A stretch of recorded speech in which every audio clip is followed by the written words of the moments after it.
Bonjour à toutes et à tous, monsieur le recteur de l'Académie de Dijon, madame la vice-présidente du conseil régional de Bourgogne-Franche-Comté en charge des lycées, monsieur le vice-président du conseil régional en charge de l'agriculture, mesdames et messieurs les directeurs des établissements d'enseignement agricole publics ou privés, mesdames et messieurs les partenaires de l'enseignement agricole, mesdames et messieurs en vos grades et qualités. J'ai le plaisir aujourd'hui de vous accueillir comme chaque année pour ce temps d'échange et de prospective autour de l'enseignement agricole, technique, public et privé de Bourgogne-Franche-Comté. On fête aujourd'hui le 10e anniversaire de cet événement. Voilà, donc je crois que c'est vraiment un temps fort qui est maintenant dans les agendas et dans les habitudes de tous. Et c'est un temps fort important qui est apprécié de tous.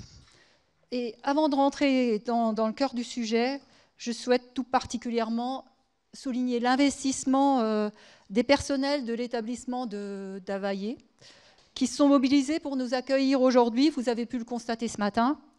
Et un grand merci à eux et à toute l'équipe de direction. Ils sont sur le pont là depuis quelques jours pour organiser cette journée.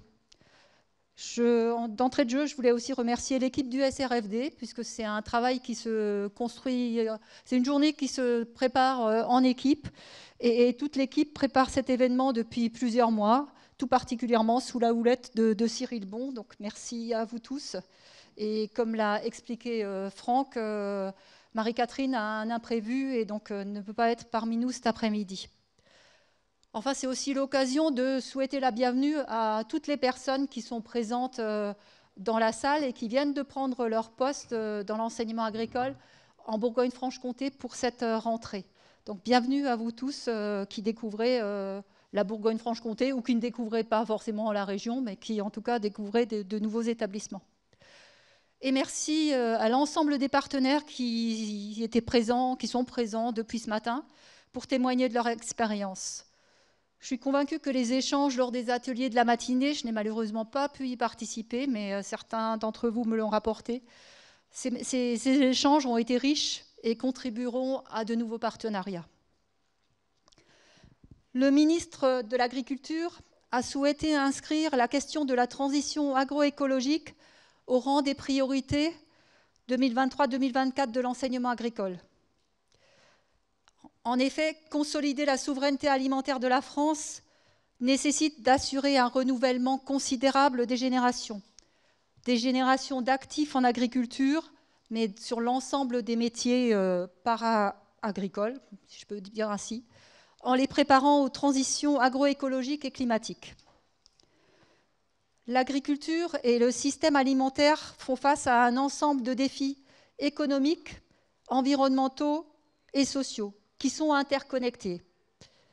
Assurer une sécurité alimentaire durable tout en préservant les écosystèmes et les ressources, en intégrant les contraintes du changement climatique, et tout cela dans un contexte géopolitique relativement tendu, si on peut le dire ainsi.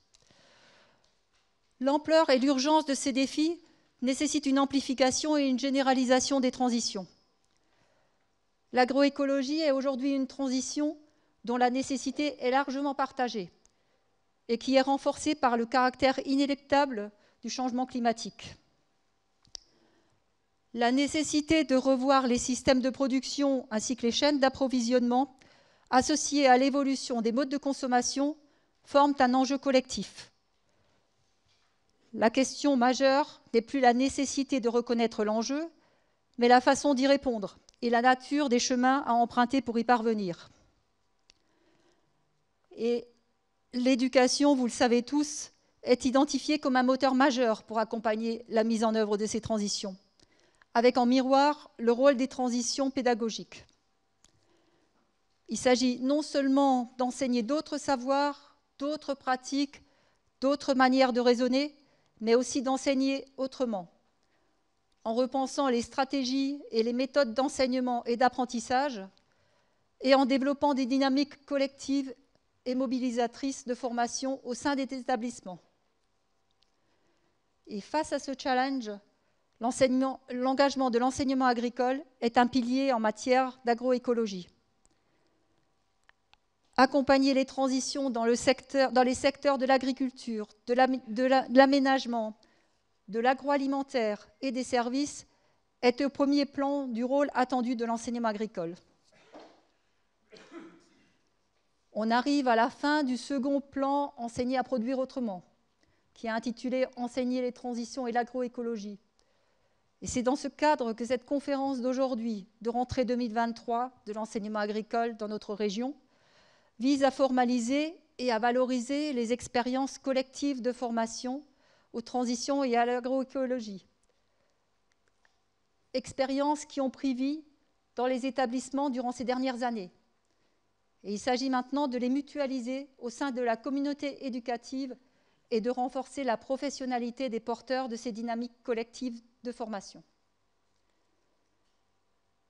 En second lieu, cette conférence est aussi l'illustration que la question des transitions embarque bien au-delà de la stricte sphère du ministère de l'Agriculture. Vous l'avez constaté depuis ce matin, les différents partenaires à nos côtés aujourd'hui y travaillent avec ardeur. En premier lieu, le Conseil régional, à travers sa stratégie régionale pour l'environnement et la biodiversité. Et je pense ici tout particulièrement au label Écolycée, mais aussi à travers les axes de réflexion du futur CPRDFOP. En effet, la question des transitions questionne aussi l'émergence des nouvelles compétences professionnelles attendues sur le terrain. Je veux aussi citer nos collègues du rectorat, qui ne sont pas en reste. Les 7 piliers de l'éducation au développement durable font écho à plusieurs des thématiques sur lesquelles nous travaillons dans nos établissements et à la DRAF. Tout cela doit nourrir dans les territoires des actions conduites en commun avec les jeunes. Et je n'oublie pas l'engagement de la Chambre régionale d'agriculture. Nous avons à de nombreuses reprises eu l'occasion d'échanger sur la stratégie 2040 et la proximité du Vitilab de Mâcon-d'Availlé nous rappelle aussi la nécessité d'expérimenter et d'innover en matière de transition. C'est bien donc tout un écosystème qui est en mouvement pour prendre en compte les questions de transition et il se déploie au plus proche du terrain, pour et avec les acteurs du territoire. Il doit être un levier de consolidation des partenariats et d'amélioration de l'attractivité de l'enseignement agricole. Et par excellence, il doit nourrir la nouvelle mission annoncée pour l'enseignement agricole, qui est de mettre en œuvre toute action visant à répondre durablement aux besoins en emploi nécessaires pour assurer la souveraineté alimentaire et en assurant le développement des connaissances et des compétences en matière de transition agroécologique et climatique. Je vous remercie et je vais donner la parole à Madame la vice-présidente. Merci.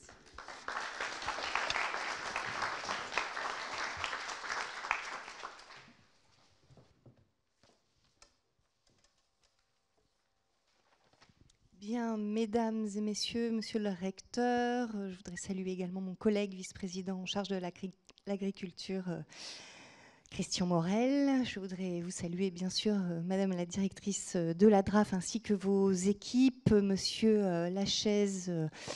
Je vous cherche du regard. Vous êtes tout au fond. Je voudrais vous remercier de nous avoir accueillis, ainsi que vos équipes. Vous avez pris soin, en tout cas, de bien nous accueillir et c'était très, très agréable, très intéressant et très enrichissant. Et un grand merci pour le travail que vous faites. Vous saluez toutes et tous, mesdames et messieurs, les chefs d'établissement, mesdames et messieurs. Quelques mots au nom du Conseil régional. C'est toujours un moment fort que ces moments de rentrée de l'enseignement agricole. Toujours un plaisir aussi.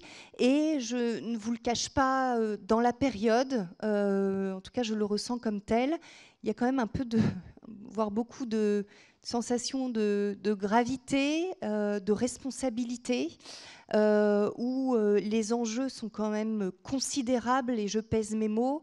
D'autant plus qu'on en parlait tout à l'heure, avec cette sensation que ça y est, nous y sommes. Nous y sommes dans ce réchauffement climatique dont on nous parle depuis des lustres, mais en se disant toujours que ça va arriver et comme si on aurait l'occasion d'y échapper. Ben non, en fait, nous y sommes. Ce réchauffement climatique, il est là. La question de l'eau se pose plus que jamais.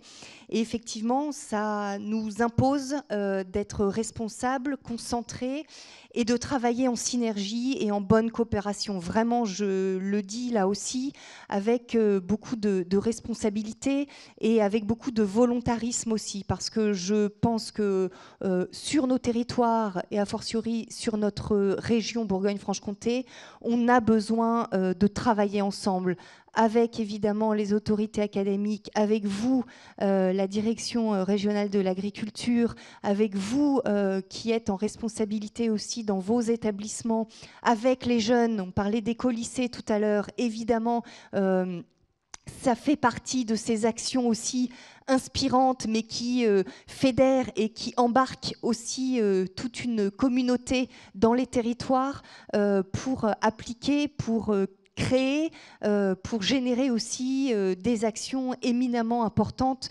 pour le présent, mais aussi pour l'avenir. Et on a besoin de ces synergies. Alors au niveau de la région, nos responsabilités, nous les prenons. J'ai parlé d'écolycées. Alors, un objectif 100% des lycées agricoles labellisés écolycées. Il n'en manque pas beaucoup, je crois, mais objectif 100%. L'année prochaine, on se revoit et on pourra se féliciter d'avoir 100% des lycées agricoles engagés dans écolycées. On prend nos responsabilités aussi en ayant produit, et avec vous notamment, un plan de sobriété énergétique. La question de l'énergie, évidemment, se pose. Ça se traduit aussi en fonctionnement, en dotation globale de fonctionnement, qui ne cesse d'augmenter. Depuis 4 ans, la région a augmenté de plus de 20% la dotation globale de fonctionnement.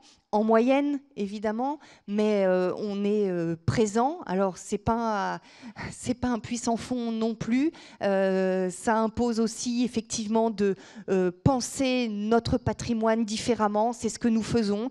C'est pas facile, je le dis. Ça nécessite des rénovations énergétiques considérables. On est face à un mur d'investissement considérable, mais on ne lâche pas. On continue nos investissements sur les bâtiments, sur les plus de 2 millions de mètres carrés que compose le patrimoine régional, et nous allons poursuivre avec cette nécessaire conscience et responsabilité en matière d'énergie. L'eau, j'en parlais rapidement, mais également nous expérimentons à travers de l'intelligence artificielle aussi le fait de détecter des fuites et de pouvoir améliorer aussi notre consommation en matière d'eau et évidemment avoir des économies.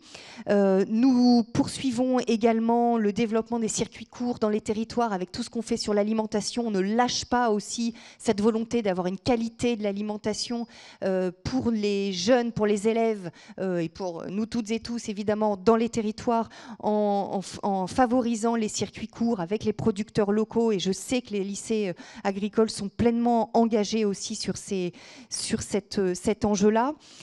L'enjeu autour du renouvellement des générations aussi, quand on travaille avec la profession agricole, avec le COPA notamment, avec des contrats d'objectifs, eh bien, c'est aussi avec cette ambition et cette conscience aussi de pouvoir renouveler les générations, de former aussi et d'accompagner les besoins en compétences, les transitions autour de la production notamment et sur le fait de produire autrement. Et l'enjeu évidemment aussi autour de l'attractivité des métiers, autour de l'orientation, de l'information sur les métiers. On a lancé une plateforme de stage que vous retrouverez, stage au pluriel, .bourgogne-franche-comté de mémoire.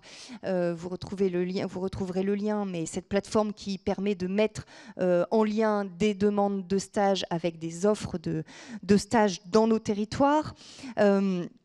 Bref, je pense que les enjeux ne manquent pas, les actions non plus, et je voudrais terminer en disant que effectivement, plus que jamais, nous sommes je paraphrase et je cite Kofi Annan qui disait que nous étions des héritiers sans héritage. Plus que jamais, nous le sommes, effectivement, et nous avons beaucoup à inventer, à partager, et c'est ce que nous faisons en travaillant ensemble. En tout cas, un grand merci et un message de gratitude et de reconnaissance pour ce que vous faites vraiment au quotidien, parce que je sais que le nombre